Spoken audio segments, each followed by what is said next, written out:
Bienvenue dans la matrescence. Dans ce podcast, on part à l'aventure. L'aventure la plus merveilleuse et difficile de la vie, la parentalité.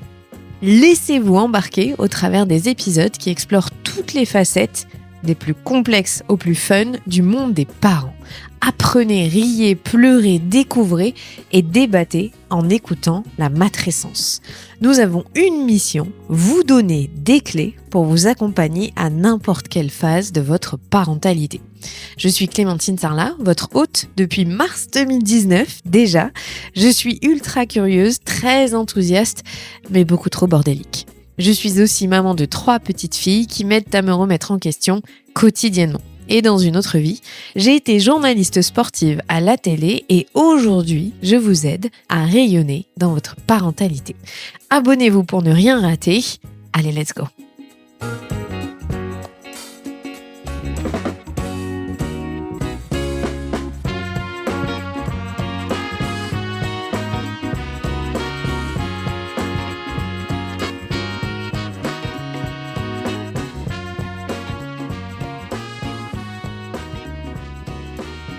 Je rêvais de démarrer l'année 2026 avec enfin une énergie digne du mois de juin. Vous savez, cette énergie-là, quand le soleil se couche à 23h sur la côte atlantique, qu'on prend l'apéro dehors et qu'on se rêve à danser les pieds dans le sable. Bon, je sais, cette image, elle s'applique plus à celles et ceux qui ont la vingtaine et qui n'ont pas d'enfants à gérer, mais on peut toujours rêver. En tout cas, j'avais envie de ressentir cette énergie en janvier. Mais la réalité, c'est que nous sommes bien en janvier et donc c'est un mois d'hibernation pour la nature, mais aussi pour nous les humains.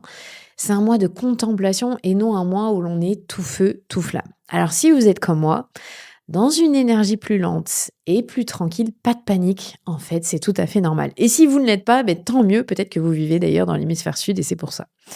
Ceci dit, j'adore le mois de janvier pour toutes les opportunités que ça procure.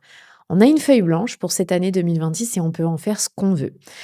J'adore parce que c'est ce renouveau et ce moment où on s'autorise à imaginer une année qui va pouvoir être différente. Je vous dis ça parce qu'il y a 3 ans, mon début d'année 2023, il ressemblait à un trou noir.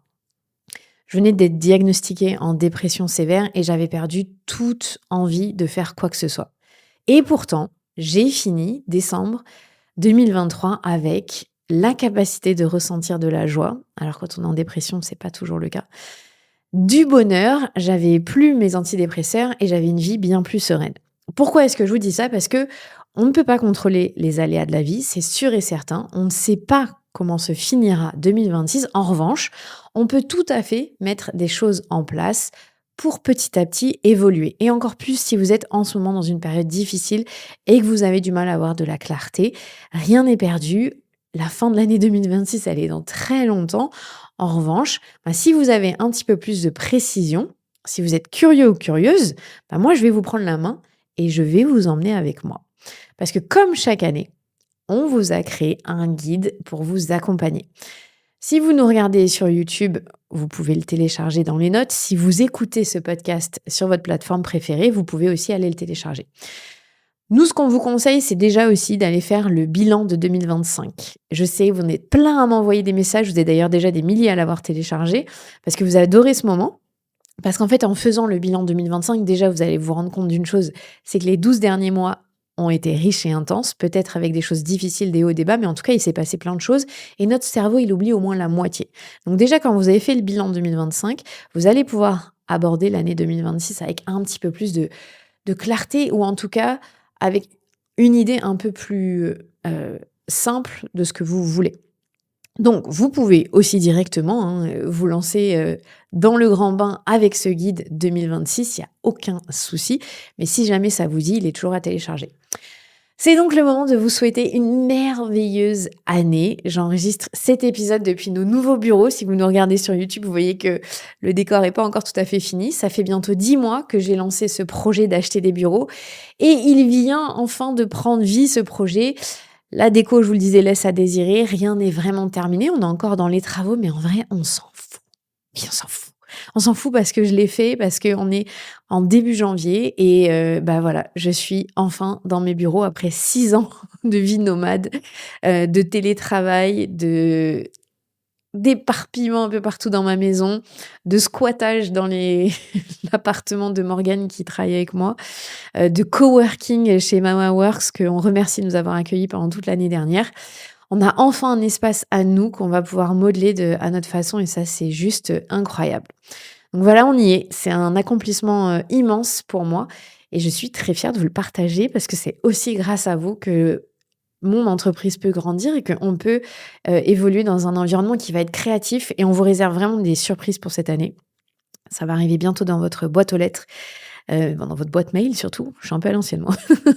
Dans votre boîte mail pour fin janvier pour avoir un accès spécial ici dans nos nouveaux bureaux. Donc si ça vous intéresse, inscrivez-vous à la newsletter si ce n'est pas déjà fait et rejoignez les 50 000 autres parents qui sont abonnés à cette newsletter. Ouais, je parle mal. Alors oui, aussi, ça fait un petit moment que je me suis fait opérer des gencives, mais pas tant que ça. Ça fait que à peine 5 semaines et j'ai encore du mal à articuler. Ça se voit un peu quand je souris, je le sens, mais je vais faire plus d'efforts. Mais je suis encore un peu gênée. Mais en revanche, le résultat, il est super. Je suis très contente. Bref, dans cet épisode, je vous embarque avec moi pour vous faire découvrir 5 choses à faire pour débuter l'année et avoir une vision claire. Et c'est vraiment ça le plus important pour ensuite mettre en place un plan avec des systèmes. Et ça, je le dis parce que tout ce qui est plan et système, je vous en parle dans ma formation, Le temps, votre meilleur pote, qui ouvre ses portes à nouveau à partir d'aujourd'hui. Et jusqu'au 31 janvier, vous pouvez vous préinscrire. Ensuite, on fermera la deuxième promotion et elle démarrera le 31 janvier 2026 pendant 5 semaines pour vous accompagner. Donc, si c'est ça qui vous ferait décoller pour 2026, offrez-vous cette formation qui est vraiment géniale. Alors, la première chose à faire en 2026, vous vous en doutez, c'est quoi? C'est choisir votre mot de l'année. Alors, en 2023, j'avais le mot briller. En 2024, j'avais le mot stabilité. En 2025, j'avais le mot réjouissance. Et j'ai choisi cette année le mot magnétique. Parce que j'ai envie d'attirer des choses positives, parce que j'ai aussi envie de pouvoir redonner aux autres. Et je trouve que quand il y a cette énergie dans le magnétisme, là, dans l'être magnétique, c'est donnant-donnant en fait. C'est un aléa, c'est un aller-retour. C'est pas seulement je reçois, c'est je reçois pour redonner de manière hyper positive. J'ai envie d'incarner cette énergie qui est puissante, qui est vertueuse et qui va aider et générer de la joie, du désir, de la fierté. Je crois que je suis vraiment dans une autre phase de ma vie. Il paraît que c'est l'année 1. Moi, je comprends rien à la numérologie, tout ça, mais il paraît qu'on a clos un cycle et qu'on en entame un nouveau. Et c'est vrai que moi, je ressens vraiment ça dans mon énergie. Et donc, c'est pour ça que j'ai trouvé ce mot magnétique. Si vous avez du mal à trouver un mot, téléchargez notre guide. Il est vraiment incroyable. Il fait 11 pages. Et on a toute une liste de mots à choisir dans ce guide qui est gratuit, je vous le rappelle. On vous en fournit un chaque année. Je l'ai remis à jour avec des choses nouvelles qui sont hyper cool. Et donc, vous pouvez choisir, parce que parfois, c'est pas si simple de trouver un mot qui va illustrer toute votre année. Moi, ce mot, il est important parce que vraiment, je m'y raccroche tout au long de mes aventures annuelles. Dès que je fais quelque chose, dès que j'entreprends, dès que je me pose des questions, je me dis, est-ce que ça correspond au mot que j'ai choisi? Est-ce que ça va dans ce sens? Et c'est hyper puissant en fait, c'est vachement plus puissant que donner des petits objectifs assez flous à la va-vite, plutôt que de dire je choisis un mot et ça va colorer mon année. C'est vraiment un guide qui est stop. Donc choisir un mot, c'est le premier pas que vous pouvez faire pour aller vers plus de clarté. La deuxième chose, et celui-là il est nouveau et je l'adore. En fait, cette idée elle m'est venue grâce à Maëva de Bliss Cocotte, qui est venue faire une intervention dans notre entreprise pour nous faire une intervention en manuel.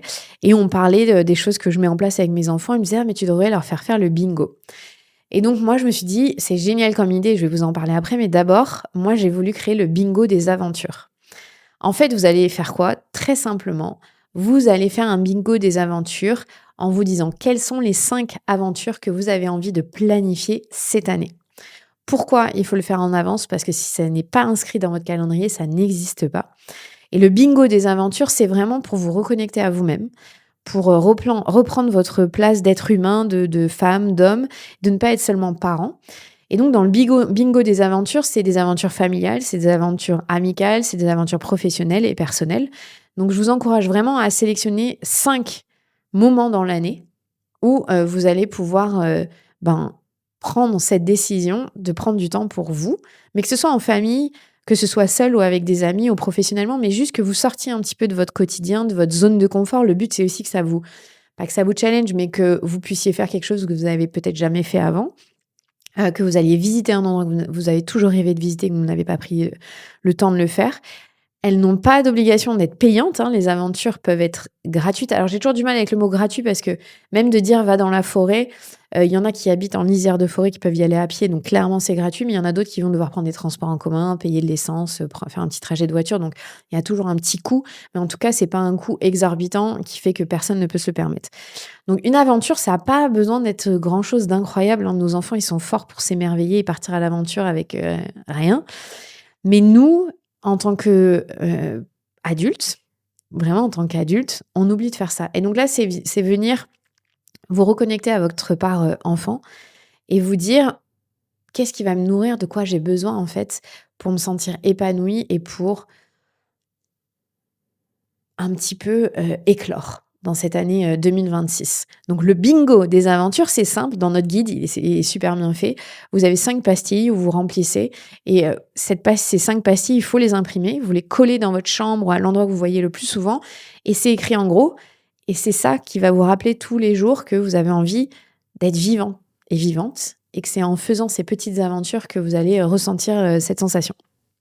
Donc moi, je vous donne mon bingo des aventures cette année. Alors si vous me suivez depuis longtemps, vous savez forcément que je vais avoir un week-end dans les Pyrénées avec mes copines. C'est un non négociable depuis 3 ans, 4 ans maintenant. Depuis que ma dernière, elle a 1 an et demi, où voilà, je m'autorise à partir plusieurs jours loin de mes filles. C'est beaucoup moins compliqué pour ma fille qui a 8 ans, évidemment. Mais pour celle qui était plus petite, c'était encore un peu intense. Mais je me suis dit, tant pis, j'ai besoin de ça. Et c'est vraiment un moment incroyable pour moi. C'est souvent fin août. Je vais à chaque fois au même endroit. Quasiment toujours avec les mêmes copines, plus ou moins, mais ça change. On est entre 3 et 4 ou 5. On part en tente, en sac à dos. J'ai fait un super épisode là-dessus. Je vous mettrai le lien si vous voulez. Sur pourquoi partir à l'aventure avec des copines, c'est incroyable. Et on part en tente, hein, on ne dort pas en refuge, mais on mange au refuge. On part à 2000 mètres d'altitude et on fait un circuit sur 2-3 jours. On dort 2 nuits et c'est juste incroyable. C'est ressourçant, c'est apaisant. Il n'y a pas de réseau. On fait du sport, on fait de l'activité physique, on est dans le calme, on rigole, on discute. Bref, pour moi, c'est non négociable cette mini-aventure que j'ai déjà planifiée un peu dans ma tête pour le mois d'août 2026. Donc ça, c'est ma première aventure. Ma deuxième aventure, c'est en fait ma deuxième et troisième, ce sont les retraites que je vais organiser cette année. On les a bien organisées en avance, déjà rien que ça, c'est incroyable, le truc que j'ai jamais réussi à faire avant. Donc là, je vais organiser la 4e et la 5e retraite de la matrescence.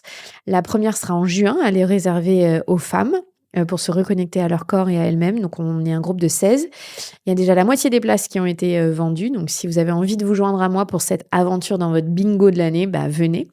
Et la deuxième aventure, elle sera en octobre, à côté de Bordeaux. La première, c'est à côté d'Hossegor, à côté de Bordeaux. Et là, c'est réservé aux couples. Il y en a déjà un couple qui est inscrit, revient pour la 3e fois, donc je suis très honorée. Merci Fabien et Cynthia. Et donc, vous pouvez venir en couple pour vous prendre un temps à 2, faire le point sur votre vie de famille, comment vous avez envie de l'organiser. C'est au mois d'octobre, donc on est plus dans un cocooning, on est moins dans l'énergie de juin, là où je vous en parlais tout à l'heure, qui est beaucoup plus intense. Là, on est plus lent et c'est un moment assez privilégié. Donc, si vous avez envie de vous offrir ça en couple, vous pouvez également, je vous mettrai le lien dans les notes de l'épisode. Donc ça, c'est ma 2e et 3e aventure. Ma 4e aventure, c'est d'aller au ski. Et là, c'est en famille, avec mes enfants. Mes filles, elles ont tellement hâte d'y aller. Pour moi, ça a toujours été un endroit où j'ai été en famille avec mes parents. On avait beaucoup de chance qu'on avait le CE de ma mère qui nous permettait ça. Et c'est quelque chose que j'avais envie d'offrir à mes enfants. Ça n'a pas été simple de négocier ça avec mon mari qui n'est pas du tout ski, mais qui maintenant adore. Et ça, c'est vraiment une aventure qui me tient à cœur parce que c'était aussi avec mon mari quelque chose qu'on n'avait jamais fait ensemble. Faire une nouvelle activité pour notre couple qui était inédite. Et puis aussi parce que pour la première fois de ma vie, je le bats dans un truc sportif. Croyez-moi, quand vous êtes marié à un ancien sportif de haut niveau, c'est difficile de rivaliser avec lui en termes de sport. Mais au ski, c'est le cas. Donc j'adore. C'est un moment où on déconnecte tous les deux et après on fait aussi avec nos enfants, évidemment. Et donc ça, pour moi, c'est un truc que je veux instaurer le plus possible tant qu'on peut se le permettre. Et une autre aventure que je voudrais faire, donc c'est une 6e, on va dire, enfin c'est une 5e et j'en ai 6, c'est avec mes copines, je voudrais aller faire un week-end privilégié pour mon anniversaire en fait. Où, au lieu de faire juste une soirée, j'ai envie de partir 2-3 jours avec elles, je le fais pas assez. Pas forcément d'aventure physique, parce que tout le monde n'a pas envie d'aller dans les Pyrénées avec moi, clairement. C'est pas fait pour tout le monde, mais ailleurs, le faire d'un moment plus lent, plus tranquille. Donc ça, vous voyez, c'est mes 5 mini-aventures perso, famille et seule que j'ai planifié dans mon agenda déjà pour 2026. Et la dernière, c'est une aventure pro. Je voudrais aller à New York en septembre pour le plus gros festival de podcast au monde parce que j'ai besoin de m'inspirer. Pendant longtemps, je me suis freinée parce que je voulais pas laisser mes enfants et aussi, je suis très honnête avec vous parce que je sais que c'est un impact écologique et il y en a plein qui vont grincer des dents à savoir que je vais prendre l'avion. Mais c'est très important pour moi pour m'inspirer. J'ai besoin de rencontrer du monde et je sais que ça va m'être bénéfique. Si je suis tout à fait honnête, pendant toute ma carrière de journaliste sportive, j'ai dû prendre 30-40 fois l'avion par an. Donc j'avais un impact, une empreinte, carbone immense. Aujourd'hui, je le prends 1 à 2 fois par an max. Donc j'ai beaucoup réduit, je sais c'est pas assez, on peut toujours faire mieux. Mais en tout cas, je sais que cette aventure à New York, elle va être incroyable et je suis trop contente de me dire que je vais le faire, en septembre. Alors par contre, j'ai pas encore les dates et ça m'embête parce que j'ai 2 de mes filles qui sont nées en septembre. Va falloir que je fasse des compromis. Donc ça, voilà pour mon bingo des aventures que je vous recommande encore une fois, téléchargez le guide et faites-le, ensemble avec votre conjoint, conjointe. C'est vraiment chouette. Ensuite, la 3e chose que vous pouvez faire, après avoir choisi votre mot et fait votre bingo des aventures, c'est de définir 3 catégories où vous avez envie d'apprendre quelque chose. Ça, je vous le dis chaque année. Pour moi, en tant qu'être humain et en tant qu'adulte surtout, on doit continuer d'apprendre.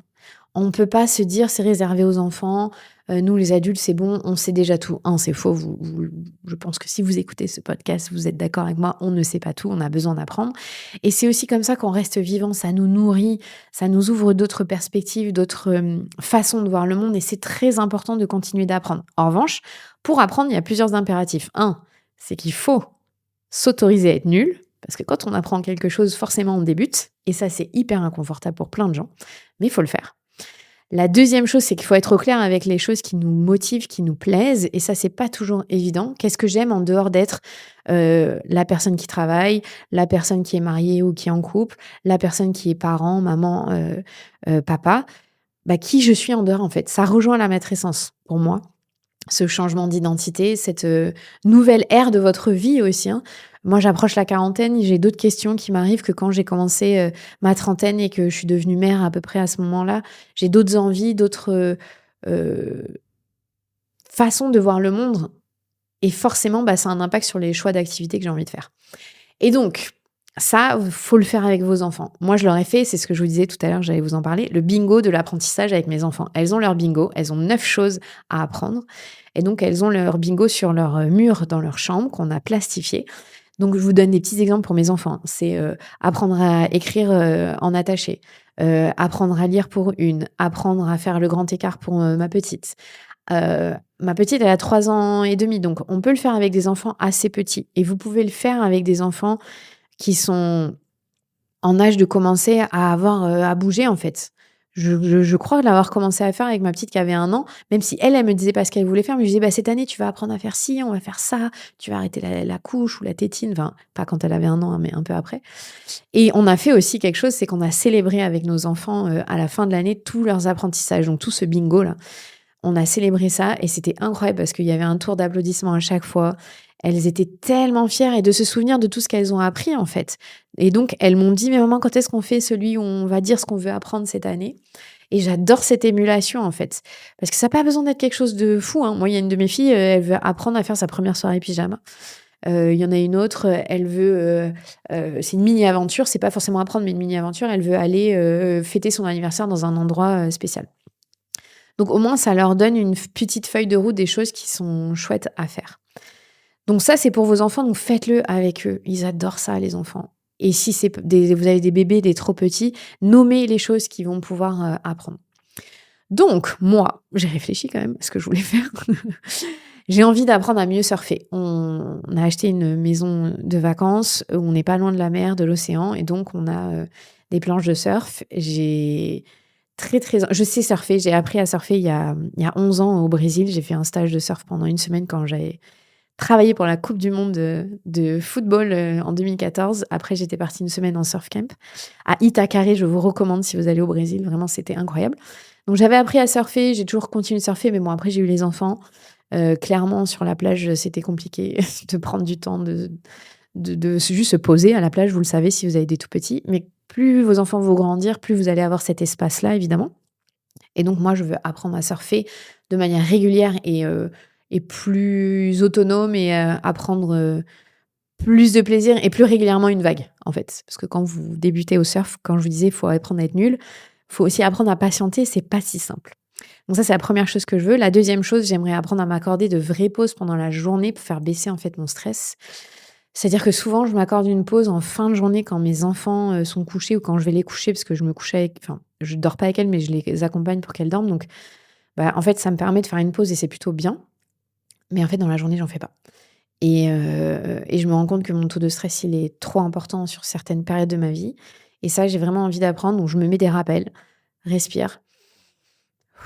Et je vais vous inviter à faire la même chose avec moi. Donc, si vous avez mon podcast dans les oreilles là en ce moment, que vous êtes en train de marcher, de cuisiner, de faire quelque chose d'intense, peut-être vous faites du sport, donc là je vous autorise à ne pas le faire, mais si c'est le cas, vous pouvez, prenez avec moi trois grandes inspirations juste pour faire comprendre à votre corps que tout va bien. On inspire et on souffle. Inspirez par le nez, on gonfle le ventre et on souffle. Inspirez par le nez et on souffle une dernière fois. Et rien que ça déjà, normalement, vos épaules, elles se sont baissées et ça fait du bien. En tout cas, moi, ça m'a fait du bien de le faire avec vous.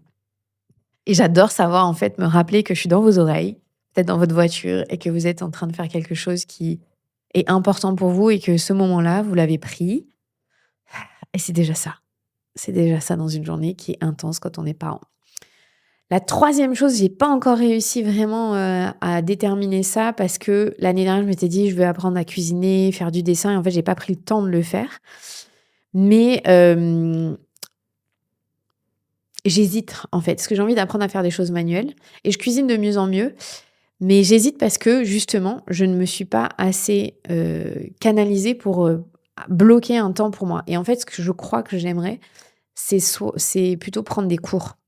Le faire toute seule, c'est difficile et donc pour ça, il va falloir que je sorte de ma zone de confort et que je me dise que je vais, intégrer un cours et qu'il va falloir que je m'y tienne. Donc c'est pas si évident que ça. C'est pour ça que je vous disais apprendre, c'est pas simple parce qu'il faut être au clair, il faut pouvoir dégager du temps parce que ça devient une priorité et une nécessité.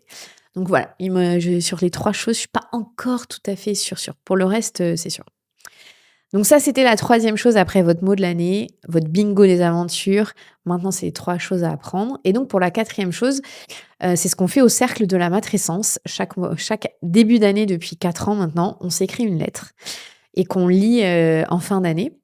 Donc là, le cercle de la matrescence, il va être la semaine prochaine et on va devoir lire la lettre qu'on s'est écrite, l'année d'avant et on va écrire une lettre de projection, c'est-à-dire on s'écrit un, «Chère Clémentine, je te souhaite» et là, on écrit un peu le déroulé de l'année et c'est assez fou. Vous pouvez même vous enregistrer, heu, en mode, «J'espère que, on aura fait ci, on aura fait ça, dis-moi que» et comme ça, vous regardez cette vidéo à la fin de l'année et vous dites: «Ah, c'est marrant, il y a 12 mois, je me souhaitais ça, j'avais envie de ça. Comment ça s'est passé depuis?»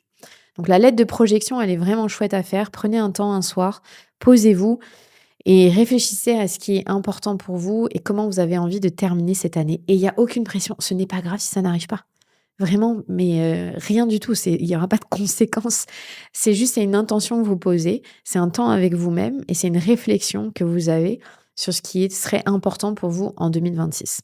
Ça peut être lié à la santé, ça peut être lié à quoi? Bah, je sais pas moi, ça peut être lié à l'argent, à votre carrière professionnelle, à votre parentalité, à votre couple, peu importe. Quels sont les éléments qui vont être importants dans cette lettre? Donc ça, c'était la 4e chose. Alors, je peux pas plus détailler pour vous puisque c'est très personnel.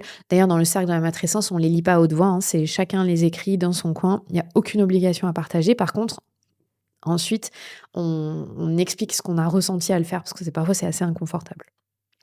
Donc ça, c'était la 4e chose. Et la dernière chose, c'est comment je me célèbre. Vous voyez, l'année dernière, j'avais choisi le mot réjouissance parce que je me suis rendu compte que je célébrais pas les petites victoires, les petites choses. Et tout à l'heure, je vous ai expliqué qu'avec mes filles, en fin d'année, on se célèbre. On fait le tour des tables et on dit bravo et on chante une chanson et on met en avant chacun de nos enfants dans leur personnalité, leur réussite. Parce que moi, j'ai besoin de ça. J'ai besoin de montrer que les petites victoires, elles sont très importantes. Sinon, on est blasé un peu et on se rend plus compte aussi des choses géniales. Et ça fait cultiver la gratitude. Pour nos enfants, c'est important. Et pour nous aussi, ça nous sort parfois de notre cercle vicieux où on n'arrive plus à mettre les lunettes de la positivité, on voit que les choses négatives. Donc ça, c'est très important. Et donc, j'adore célébrer. Moi, j'adore célébrer les autres. J'ai plus de mal à me célébrer moi. Moi, je suis la première, c'est un peu mon langage de l'amour à encourager, à dire t'es capable, tu vas y arriver vraiment. Je crois que c'est pas pour rien que j'ai ce podcast et que j'aime le faire pour vous aussi, même si c'est à travers des oreilles ou votre écran si vous regardez sur YouTube. Et donc, essayez de réfléchir, et ça, on vous a mis un espace dans le guide, de comment vous avez envie de vous célébrer quand vous réussissez quelque chose qui est important pour vous. Parce que ça peut être une sortie entre amis, ça peut être d'écrire ce moment-là, ça peut être de faire en sorte que vos enfants, votre conjointe vous célèbrent, ça peut être de vous offrir un moment de détente, un massage, ça peut être de vous offrir un week-end, ça peut être peu importe ce que c'est, mais comment est-ce que vous avez envie de vous célébrer? Et en fait, plus vous allez vous l'écrire, plus vous allez répéter cette action et plus ça va devenir naturel de vous célébrer. Surtout, si on ne vous a jamais célébré quand vous étiez petit ou petite, si on vous a jamais dit que c'était génial ce que vous faisiez, si vous avez reçu très peu de compliments dans votre enfance ou dans votre vie d'adulte, il faut commencer par soi. On doit être nos premiers cheerleaders en fait. On passe le plus de temps avec qui? Avec nous-mêmes. Et si nous-mêmes, on ne sait pas se célébrer, c'est difficile que les autres puissent le faire parce qu'il faut que nous, on apprenne à le faire. D'abord. Et ensuite, vous verrez, tout est plus simple. Voilà les 5 choses que vous pouvez faire. C'est votre boussole de 2026. Je vous le répète. Choisir votre mot. La 2e chose, c'est votre bingo des aventures. La 3e chose, c'est qu'est-ce que vous avez envie d'apprendre cette année. La 4e chose, c'est votre lettre de projection. Et la 5e chose, c'est de décider comment vous allez vous célébrer. Si vous faites ça, là, en ce début d'année 2026, déjà, quand je vous disais votre boussole, vous allez avoir une ligne directrice et tout va se mettre avec des pièces du puzzle. Évidemment, il y aura des aléas. Ça, c'est indéniable, des choses que vous n'aviez pas prévues à votre bingo de l'année, justement. Mais vous aurez aussi des choses que vous aviez anticipées, des choses qui vont vous faire du bien, vos moments ressources, votre boîte à plus, ce genre de choses qui vont être primordiales. Merci de m'avoir écouté pour ce premier épisode de l'année 2026 en direct depuis nos nouveaux bureaux. Vous voyez, le son, il n'est pas encore ouf parce que ce studio qu'on a créé, on ne l'a pas encore aménagé avec l'insonorisation. Il est brut de décoffrage et c'est pas grave.